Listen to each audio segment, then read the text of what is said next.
அரசின் தற்போதைய நிதிநிலை குறித்தும் நிதித்துறையின் செயல்பாடுகள் குறித்தும் நிதித்துறை அதிகாரிகளுடன் தலைமைச் செயலகத்தில் ஆய்வு மேற்கொண்டார் முதல்வர் விஜய். அதேபோல் தமிழ்நாடு தொழில் முதலீட்டு ஊக்குவிப்பு மற்றும் வர்த்தகத்துறையின் செயல்பாடுகள் குறித்தும் ஆய்வுக் கூட்டம் நடத்தினார் முதல்வர் விஜய். அரசு பள்ளியில் பயின்று கல்லூரி படிப்பில் சேர்ந்த மாணவர்களுக்கு மாதந்தோறும் 1000 ரூபாய் வழங்கும் திட்டம் திமுக ஆட்சியில் கொண்டுவரப்பட்டது. ஆட்சி மாறிய நிலையில் அந்த திட்டத்தை தாவேக அரசு தொடர்கிறது. அந்த வகையில் மே மாதத்துக்கான 1000 ரூபாய் உதவித்தொகை இன்று மாணவர்களின் வங்கிக் கணக்கில் வரவு வைக்கப்பட்டுள்ளது. விரைவில் மகளிர் உரிமைத் தொகை 1000 ரூபாயும் வரவு வைக்கப்படும் எனவும் தமிழ்நாடு அரசு தெரிவித்துள்ளது. மகளிர் உரிமைத் தொகை குறித்து கருத்து தெரிவித்துள்ள திமுக தலைவர் மு க ஸ்டாலின், மே மாசத்துக்கான கலைஞர் மகளிர் உரிமைத் தொகையை 15ஆம் தேதி வரவு வைக்கணும். ஏற்கனவே உள்ள திட்டத்தை தொடர இப்ப எதுக்கு அவகாசம்? என்ன மறுசீரமைப்பு பண்ண போறீங்க? திராவிட மாடல் அரசின் மக்கள் நல திட்டங்கள் தொடரும்னு நேத்துதான சட்டப்பேரவையில சொன்னீங்க. மாசம் 2500 ரூபாய்னு சொல்லிட்டு 1000 ரூபாய கூட தராம இழுத்தடிக்கிறது தான் உங்க மாற்றமா என்று கேள்வி எழுப்பினார். பருத்தி இறக்குமதிக்கான வரியை ரத்து செய்ய வலியுறுத்தி பிரதமர் மோடிக்கு கடிதம் எழுதினார் முதல்வர் விஜய். அந்த கடிதத்தில் அவர் கூறியிருப்பதாவது: இந்தியாவிலேயே ஜவுளி மற்றும் ஆயத்த ஆடைகள் தயாரிப்பில் முன்னணியில் இருக்கிறது தமிழ்நாடு. லட்சக்கணக்கான மக்கள் இதன் மூலம் வேலை வாய்ப்பை பெறுகின்றனர். அண்மை காலங்களில் பருத்தியின் விலை உயர்வு மற்றும் அதன் விளைவாக நூல் விலை உயர்வு ஆகியவற்றால் இத்தொழில் கடுமையான நெருக்கடியை சந்தித்திருக்கிறது. எனவே தற்போதுள்ள 11% இறக்குமதி வரியை ரத்து செய்ய வேண்டும் என முதல்வர் வலியுறுத்தினார். தேர்தல் தோல்வியை தொடர்ந்து முதல் மாவட்ட செயலாளர்கள் கூட்டத்தை நடத்தியிருக்கிறார் திமுக தலைவர் மு க ஸ்டாலின். அந்த கூட்டத்தில் அவர் பேசியதாவது: தலைவர் என்ற முறையில் நானே இந்த தோல்விக்கு பொறுப்பேற்றுக் கொள்கிறேன். நீங்களும் அடுத்தவர் மீது பழி போட வேண்டாம். இந்த தேர்தலில் புதுவிதமான கவர்ச்சி, மாயாஜால சுனாமி ஏற்பட்டிருக்கிறது. சுனாமி என்றால் சாகசமோ சாதனையோ அல்ல, பெரும் பாதிப்பு.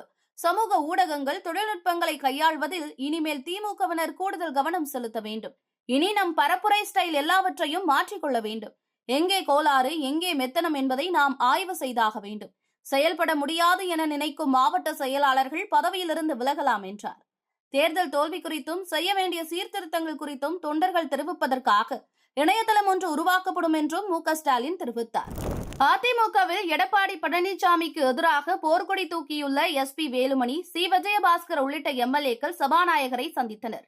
அதிமுகவின் கொறடாவாக தான் சட்டமன்ற உறுப்பினர்களால் தேர்ந்தெடுக்கப்பட்டதாகவும் தாவேக அரசுக்கு ஆதரவாக நம்பிக்கை வாக்கெடுப்பில் வாக்களிக்க வேண்டும் என்று தான் கொடுத்த உத்தரவை எடப்பாடி பழனிசாமி உட்பட 22 எம்எல்ஏக்கள் பின்பற்றாததால் அவர்களை தகுதி நீக்கம் செய்ய வேண்டும் என்று சபாநாயகரிடம் மனு அளித்திருப்பதாக சி. விஜயபாஸ்கர் தெரிவித்தார்.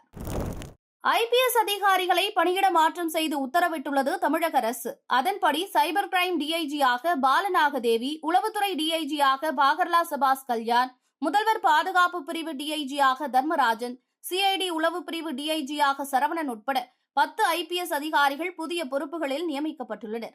திமுக ஆட்சியில் உளவுத்துறை டிஜிபியாக இருந்த டேவிட்சன் தேவாசிர்வாதம் கூட்டுறவு பால் உற்பத்தி சங்க கண்காணிப்பு டிஜிபியாக நியமிக்கப்பட்டுள்ளார்.